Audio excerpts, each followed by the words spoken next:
बिस्मिल्लाहिर्रहमानिर्रहीम।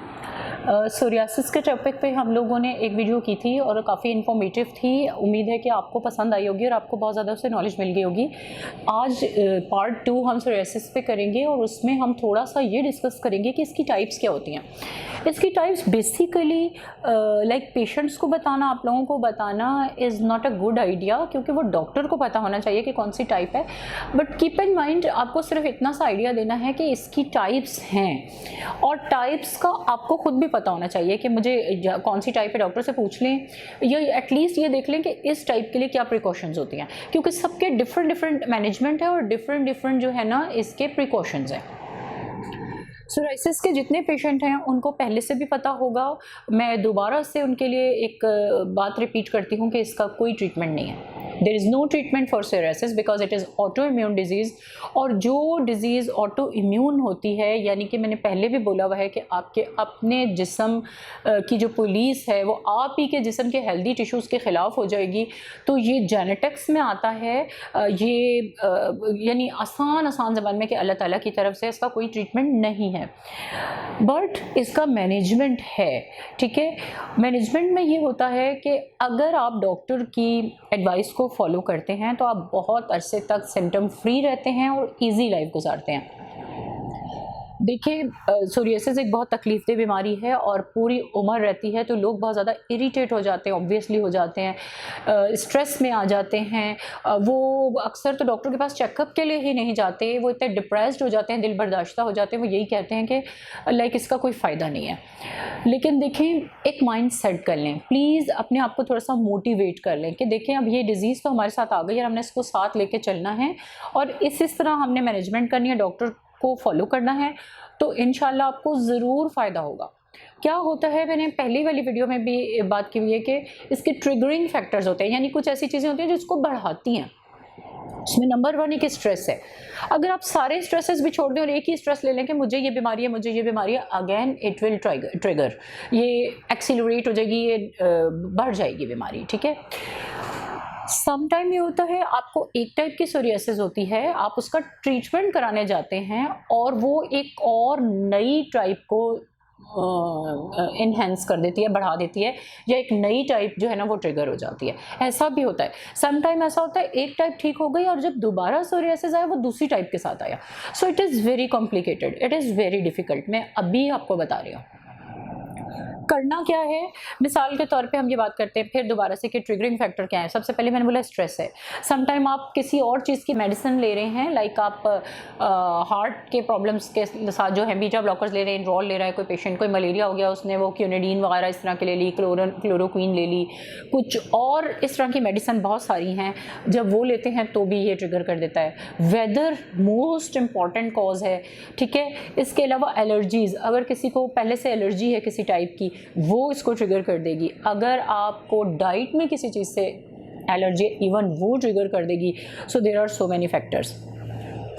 अब जो टाइप्स की बात करते हैं उसमें जो मैं सबसे मोस्ट कॉमन की आज बात कर लेती हूँ कि जो सबसे मोस्ट कॉमन टाइप है वो है प्लाक सोरियासिस, जिसे हम कहते हैं प्लैक्स बन जाते हैं। आपने खुद भी देखा, यूँ समझ लें 10 में से जो 8 सोरियासिस के पेशेंट हैं उनको ये वाली टाइप होगी। उसमें बड़े बड़े वाइट कलर के, रेड, नीचे से रेड होगा, ऊपर से वाइट स्केल्स, ड्राई स्किन कह लें, कुछ भी कह लें, वो चमकते हुए वाइट से एक स्केल्स होंगे जो बाकायदा डैंड्रफ की तरह उतर रहे होंगे, जैसे कोई चीज़ उतर रही है ऊपर से। ये प्लाक हैं। ये जो है जैसे आपने सर में खुश्की को जमते हुए देखा है, सेम ऐसे स्किन के ऊपर वो जम रहे होते हैं और बड़े बड़े बन जाते हैं। फिर ये खारिश बहुत ज़्यादा करते हैं। जब पेशेंट खारिश करेगा तो वो स्क्रैच डालेगा, थोड़ी थोड़ी माइनर सी यूजिंग, थोड़ा थोड़ा ब्लड आना शुरू हो जाता है समटाइम्स। जैसे ब्लड आता है, हमने पहले भी ये डिस्कस किया हुआ है, blood is the best source for the bacterial growth. वहाँ बैक्टीरिया आ जाएंगे, वहाँ पे डिफरेंट किस्म के जर्म्स आ जाएंगे और फिर क्या होगा, वो सुपर एडेड इन्फेक्शन होगा और वो तकलीफ आपकी मज़ीद बढ़ जाएगी। सो आपने ऐसी मैनेजमेंट अपने डॉक्टर से करनी है जिसमें आपको इचिंग कम से कम हो या ना हो, एटलीस्ट रात की नींद आपकी बहुत पुरसुकून हो। नींद में आप स्क्रैच ना करें, ना आप ब्लड निकालें, ना आप बैक्टीरिया या जरासीम को आने की दावत दें। फिर इनकी साइड्स होती हैं डिफरेंट के, अगर प्लाक सोरियासिस है तो मोस्टली कहाँ होगी, वैसे तो ये पूरी बॉडी पे हो जाए जब हो जाए इसका कोई टाइम नहीं होता, लेकिन फिर भी इसको कैटेगराइज करने के लिए कैटेगोरिकली बताया गया कि कुछ एक ये वाली टाइप जो है ख़ास तौर पे जैसे हम कहते हैं कि ये एल्बोज़ पे, नीज़ पे, स्कैल्प पे और लोअर बैक पे हो जाती है, लेकिन ये जनरलाइज्ड भी हो सकती है, यानी कि पूरी बॉडी पर भी हो सकती है।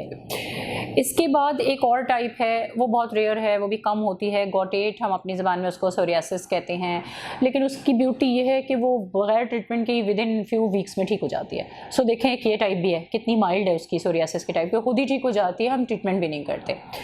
फिर इसकी एक इन्वर्स टाइप है, वो मैं समझती हूँ थोड़ी डिफ़िकल्ट है, क्योंकि वो हर उन जगहों पे होती है जहाँ स्किन के फोल्ड्स होते हैं या स्किन टू स्किन कांटेक्ट होता है, फिर पसीना बहुत ज़्यादा आता है, तो उसकी वजह से जो है ना वहाँ पर सोरियासिस एक दफ़ा हो जाए तो जानी बहुत देर में मुश्किल होती है, क्योंकि फिर वही बात, इस इन्वर्स सोरियासिस को ट्रिगरिंग फैक्टर है, एक तो फंगल इन्फेक्शन हो जाता है, एक आपका पसीना जो आपको बहुत ज़्यादा तंग करता है, बहुत ज़्यादा इरिटेट कर रहा होता है, इसके अलावा फ्रिक्शन, रगड़, यानी कि स्किन टू स्किन कांटेक्ट है, फोल्ड्स हैं स्किन में, तो आप बंदा चलेगा, उठेगा, बैठेगा तो फ्रिक्शन करेगा, तो उसको इचिंग होगी और मज़ीद वो अपनी इस बीमारी को बढ़ा लेगा। एक और टाइप है जिसको हम पेपिलोपुस्टुलर सोरियासिस कहते हैं, यानी कि सिंपली है कि उसमें पस बन जाती है। अब इसमें पस पड़ गई है, वो बहुत तकलीफ़देह है। उसमें क्या होगा, जब पस वाले हो जाएंगे तो फिर उसके लिए हम कहते हैं ज़्यादातर हैंड्स में हो गई, सोल फीट के उधर हो गई, पूरी बॉडी में भी हो सकती है। बॉडी का टेम्परेचर चेंज होना शुरू हो जाएगा, पेशेंट को बुखार भी साथ में होना शुरू हो जाएगा, उसको सर्दी लगेगी, चिल्स होंगे, उसको राइगर्स हो सकते हैं, ज़ाहिर इन्फेक्शन है, पस पड़ी हुई है। So it needs more treatment, more care, hospitalization की भी ज़रूरत पड़ सकती है, एंटीबायोटिक्स की भी ज़रूरत पड़ सकती है। So this is the another again एक और टाइप हो गई। एक इसकी टाइप है जिसको हम एरिथ्रोडर्मेटिक सोरियासिस कहते हैं, और ये बहुत ही लीस्ट कॉमन है, लेकिन ये अगेन फिर जो है ना इसमें फायरी स्किन होगी, लाइक ऐसा लगेगा जैसे किसी ने जला दिया है, बिल्कुल रेड और बर्न टाइप। तो देखें, एक तो वो जल बहुत रहा है, उसको पेन भी बहुत हो रहा है, उसकी स्किन भी बहुत रेड है, प्लस उसको इचिंग हो रही है, वेरी डिफ़िकल्ट टू ट्रीट, इसको भी हॉस्पिटलाइजेशन की ज़रूरत होती है। सो घर पे प्लीज़ ना बैठिए, घर पे ना बैठें, इसको अपनी बीमारी को एक अपनी रूटीन में शामिल करते हुए, एक नेचुरल प्रोसेस को लेते हुए अपनी लाइफ को उसके मुताबिक ढाल लें, प्लीज़ मेरी रिक्वेस्ट है।